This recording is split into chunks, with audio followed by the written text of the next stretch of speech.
Hi, everybody. Happy Wednesday. So I wanted to jump on here and talk a little bit about the buying process. We have a couple of people that come up to us and they will ask, hey, what does this entail? How long am I looking before I can actually purchase a house? And I know that that's a concern that a lot of people have. Some people think that it takes longer. Others think that it's a lot faster. So I wanted to clear up some of the confusion and answer some questions for those that have it. So the buying process in general, it can go as quick as 30 days, depending on your situation, or it could be, a couple of months. Again, most of that is reliant on your situation, your loan, if you're going to be doing cash or a loan, owner financing and such. So we can get more into different financing options. I'm going to have a couple of lenders talk to you guys as well that will clear that up. So first and foremost, I know a lot of you start your searches online. So you're looking at Zillow, Trulia, Realtor.com, and you start looking at homes and you kind of figure out maybe the type of area you want to be in, or the type of home style that you're looking for. And that is a really good place to start. So if you're thinking, hey, you know what, I think I might want to purchase, Zillow and Trulia are a good place to start. So you can do your own searches, figure out, what you're going to be telling your realtor or your lender that you're looking for. From there, definitely you need to find a realtor. So of course, that's your second step. Once you realize, you know what, I think I really want to do this, I want to look further into it and get more serious, find a realtor. And either you can go through friends, ask friends if they've used realtors. Referrals are always the best way. We do, I want to say actually a majority of our business through referrals. So that way, you know somebody that's worked with them, kind of how they work, you can ask questions and such. If you don't have referral base, definitely go on Zillow. That is a good way to tell, the star rankings or different types of reviews that people will give, and you can decide if that realtor is a good match for you. From there, as I mentioned in my last video, you definitely want to talk to a lender. So your realtor can suggest some great lenders that they work with, or you can go to your local bank, someone that you bank with, or you can do, again, Zillow, Trulia, and do some research that way and see, who would work best for your situation. And then that way also, it's good to get kind of pre-approved before you go too many times with your realtor. Most realtors will require you to have a pre-approval letter before you go into the car, because that way you're not looking at homes that are too expensive or, different factors that could pertain to your loan in what kind of home you can qualify for as well. So definitely get pre-qualified, figure out what your max is, what your comfort zone is before you jump into the car with your realtor and have them drive you all over the place. They do have the keys to the city, so any home that's on the MLS or listed with another realtor, they have access to. So once you do all that, you have your pre-qual letter, you have your realtor that you want to work with, and you have your area and kind of an idea of what type of home you're looking for, you can get in the car. And that's when you guys start looking at a bunch of houses. Try to narrow down realistically what you're looking for. So your dream home of X, Y, and Z, and if it's kind of out there, you need to understand that majority of the time you're going to get 85% of what you're looking for. Not everything's perfect unless you're building from scratch. And you can definitely go to builders and developers and build exactly what you're looking for. But if you're looking for residential resale, so homes that are on the market that aren't newly, well, actually, even if they're newly built, they're going to be built specifically already. So have that understanding. Start understanding that and then appreciate what there is in the home. So definitely start looking at homes. Once you find the one that's for you, your realtor will talk with you. You guys will discuss what you think is a fair asking price. Now make sure you always ask, what are the comps? So when we say comps, we mean comparable properties that are close to or almost identical to the house that you're looking to purchase. So the realtors have access to see what has sold in the last 60, 90 days, 6 months, year.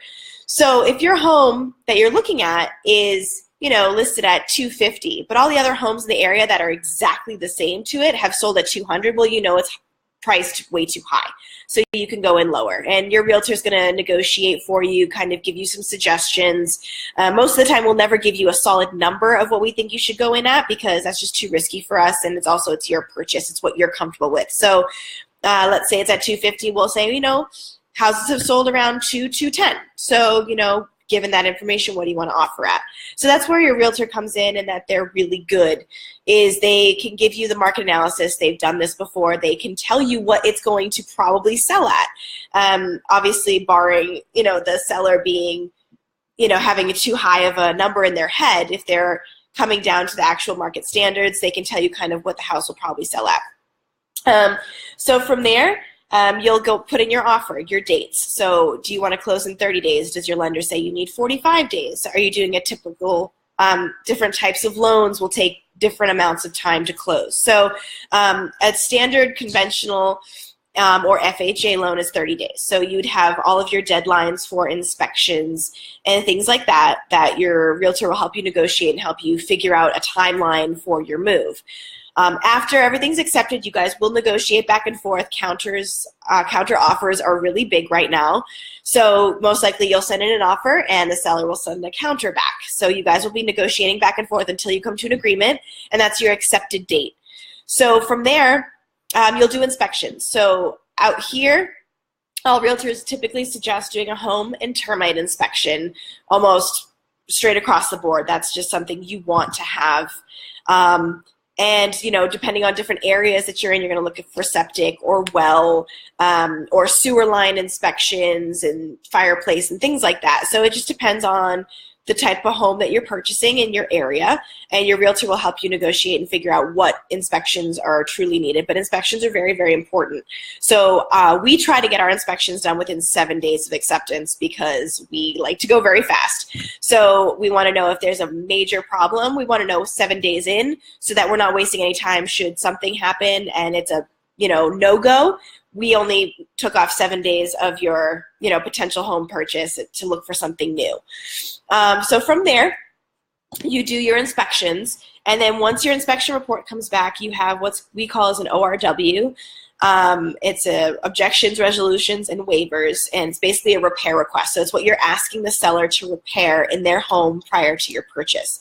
So most of the time, sellers will not agree to everything you ask for.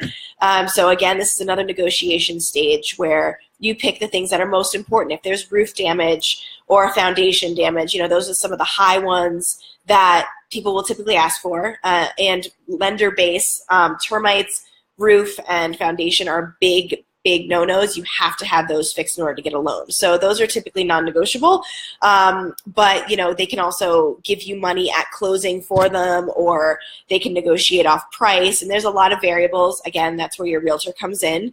They will tell you what's a good deal and what isn't as dangerous for you to get into a contract with.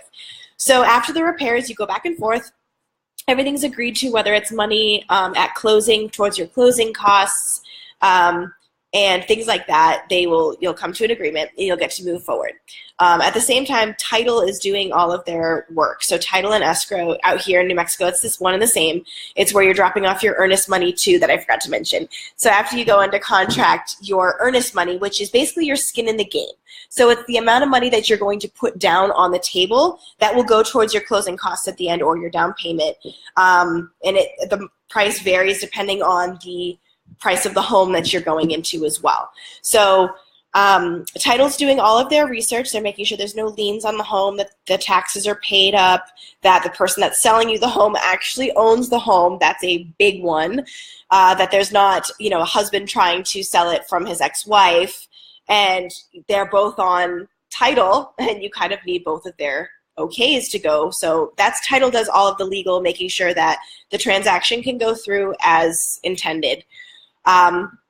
So after all of the repairs are done and you get all the documents from title, and that could be with your HOA if you're in a community. HOA is the homeowners association, so it's like rules and regulations that you can and can't do in certain areas. So title will provide all of that for you.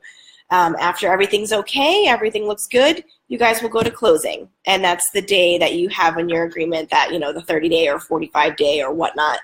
And that's the day you sign all the documents. Now, depending on what state you're in New Mexico, you do not get your keys at closing. You're usually looking at 24, maybe 48 hours, depending on when the seller is closing. So this is the day that you're bringing your down payment You're bringing any closing costs that you may have in the transaction.